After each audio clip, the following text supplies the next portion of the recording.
মুসনাদে আহমদের ২৩,৭৯১ নং হাদিসে বলা হচ্ছে, আবু হুরায়রা রাদিয়াল্লাহু তাআলা আনহু বর্ণনা করেন, আমি সিরিয়ায় গিয়েছিলাম এবং সেখানে কাব আল আহবারের সঙ্গে সাক্ষাৎ করি।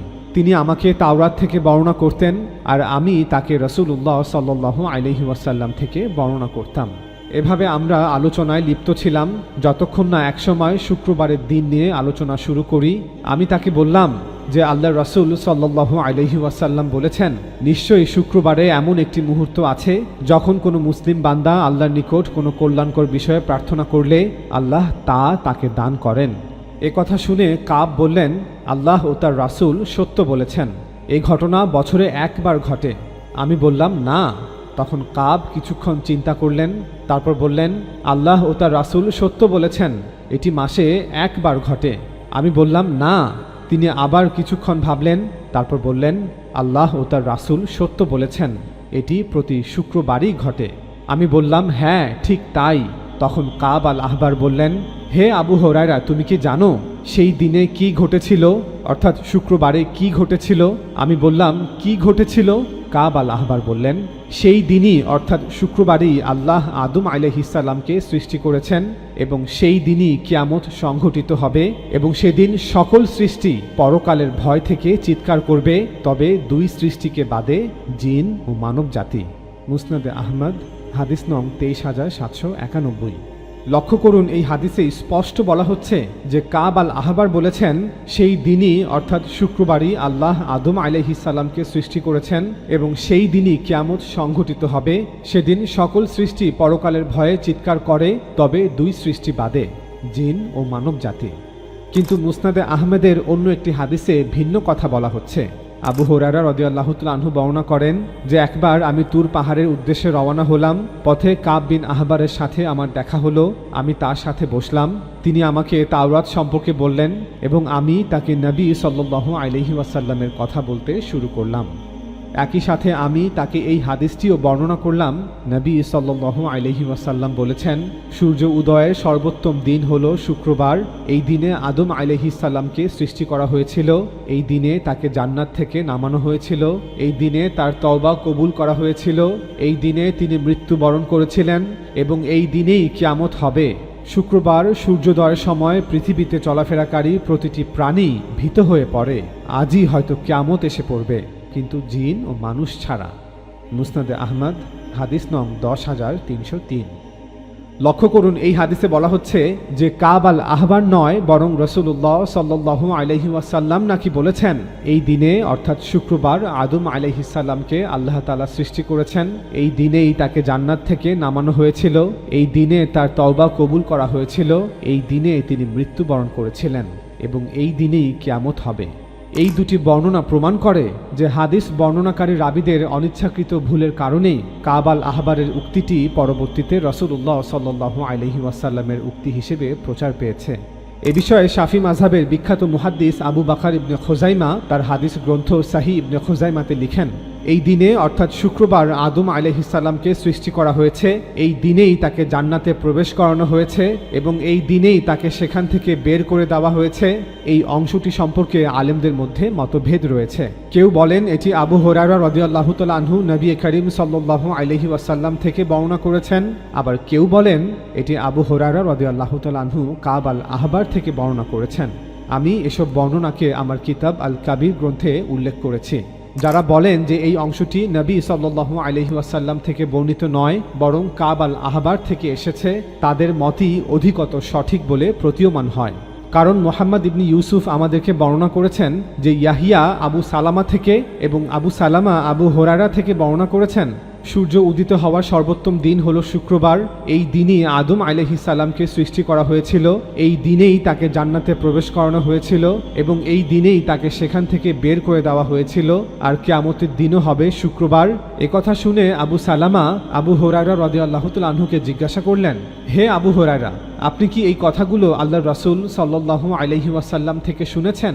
আবু হুরায়রা রাদিয়াল্লাহু তাআলা আনহু উত্তর দিলেন, এই কথাগুলো আমাদেরকে কাব বলেছিলেন।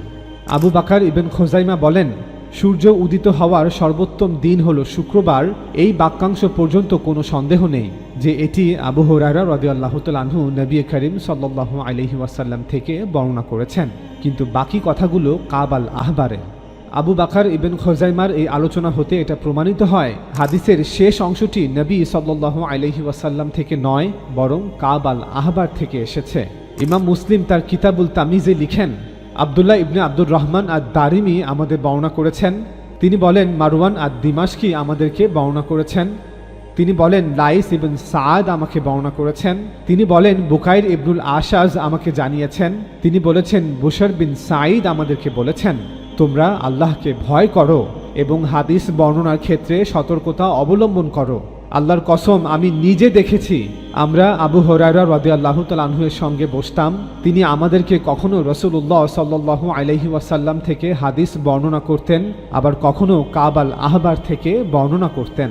তারপর তিনি উঠে যেতেন, কিন্তু এরপর আমি দেখতাম আমাদের মধ্যকার কিছু লোক রাসূলুল্লাহ সাল্লাল্লাহু আলাইহি ওয়াসাল্লামের হাদিসকে কাব আল আহবারের নামে বর্ণনা করছে, আবার কাব আল আহবারের বর্ণনাকে রাসূলুল্লাহ সাল্লাল্লাহু আলাইহি ওয়াসাল্লামের নামে বর্ণনা করছে। ইমাম মুসলিম বর্ণিত এই রাওয়ায়াত প্রমাণ করে যে তাবিদের যুগেই হাদিস বা রাওয়ায়াতের উৎস নিয়ে গোলমাল শুরু হয়েছিল এবং মৌখিক সংরক্ষণ ব্যবস্থার সীমাবদ্ধতার কারণে কিছু বক্তব্য নবী সাল্লাল্লাহু আলাইহি ওয়াসাল্লামের নামে প্রচারিত হতে থাকে, যা মূলত ইসরাইলিয়াত অর্থাৎ তাওরাত বা কাব আল আহবার থেকে এসেছিল। এ বিষয়ে ডক্টর ইয়াসির কাদি বলেন, স্রোতের বিপরীতে গিয়ে ইসলামিক গবেষণামূলক কন্টেন্ট তৈরি করতে এবং প্রকৃত ইসলামকে সকল মানুষের সামনে তুলে ধরতে সময় এবং সম্পদ উভয়েরই প্রয়োজন। আমাদের বিলিভার বাংলা চ্যানেলকে সাপোর্ট করুন যাতে আমরা এই চ্যানেলের জন্য আরও বেশি কাজ করতে পারি। আমাদের সফলতার জন্য দোয়া করুন, আমাদের চ্যানেলকে সাবস্ক্রাইব করুন এবং ভিডিওগুলো অন্যের সাথে শেয়ার করে আমাদের সঙ্গেই থাকুন। Another group of scholars from Sunni Islam, they said that Abu Hurairah radiallahu ta'ala an, sometimes his students mixed up. And as we said in a previous lecture, go back to that lecture, even Imam Muslim, the famous student of Bukhari and the great alim and the great scholar of hadith, in his Kitab al-Tamyiz, which is one of the books that he wrote, he mentions that people would see that Abu Hurairah's narrations, sometimes Ka'b al-Ahbar's narrations got mixed up with them. And Ka'b al-Ahbar was the rabbi, the son of the rabbi, the grandson of the rabbi. His whole family was rabbis. And Ka'b al-Ahbar was the senior most rabbi convert in the time of the Sahaba / Tabi'un. And he would narrate to Abu Hurairah.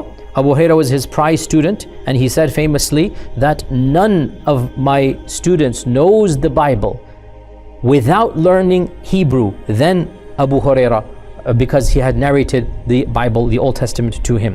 So a number of scholars have said every single narration that we find Abu Hurairah radiallahu ta'ala an talking about the stories, that some of our own scholars have said we need to be a little bit more careful. And that is because it is well known in our tradition that there has been contamination of the reports of Abu Hurairah with the main storyteller of early Islam, and that is the Rabbi Ka'b al-Ahbar. The Rabbi Ka'b al-Ahbar.